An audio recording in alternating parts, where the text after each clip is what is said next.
আফগানিস্তানে বহুল আলোচিত বাগরাম সামরিক ঘাঁটিকে কেন্দ্র করে কাবুলের সঙ্গে ওয়াশিংটনের দেখা দিয়েছে তীব্র উত্তেজনা। স্থানীয় সময় শনিবার ট্রুথ সোশ্যালে দেয়া পোস্টে প্রেসিডেন্ট ট্রাম্প সরাসরি হুঁশিয়ারি দিয়ে বলেন, বাগরাম আমেরিকার, আফগানিস্তান যদি তা ফিরিয়ে না দেয় খারাপ কিছু ঘটবে।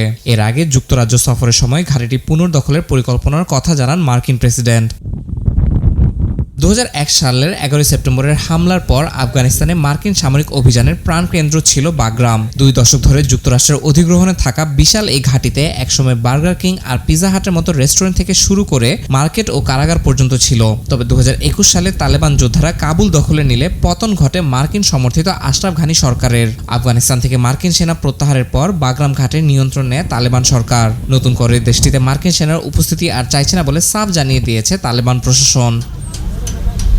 নিরাপত্তা বিশ্লেষকরা বলছেন, বাগরাম পুনর্দখল মানে নতুন করে আফগানিস্তানে সেনা অভিযান শুরু করা। এর জন্য ঘাঁটি সুরক্ষায় 10,000-এর বেশি মার্কিন সেনা, আধুনিক আকাশ প্রতিরক্ষা ব্যবস্থা ও ব্যাপক লজিস্টিক্স প্রয়োজন হবে। কৌশলগতভাবে তালেবান যদি অনুমতি দিয়েও দেয়, ঘাঁটিটি আইএস ও আল কায়দার হামলা টার্গেট হতে পারে। পাশাপাশি ইরান থেকেও ক্ষেপণাস্ত্র হামলার ঝুঁকি তৈরি হতে পারে, যেভাবে তেহরান কাতারের মার্কিন ঘাঁটিতে আঘাত হানেছিল।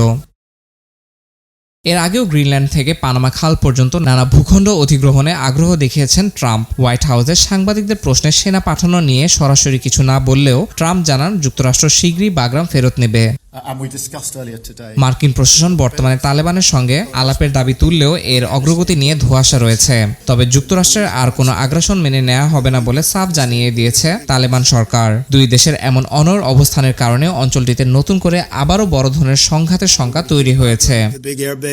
ইয়াসিন মোহাম্মদ জিসান, সময় সংবাদ।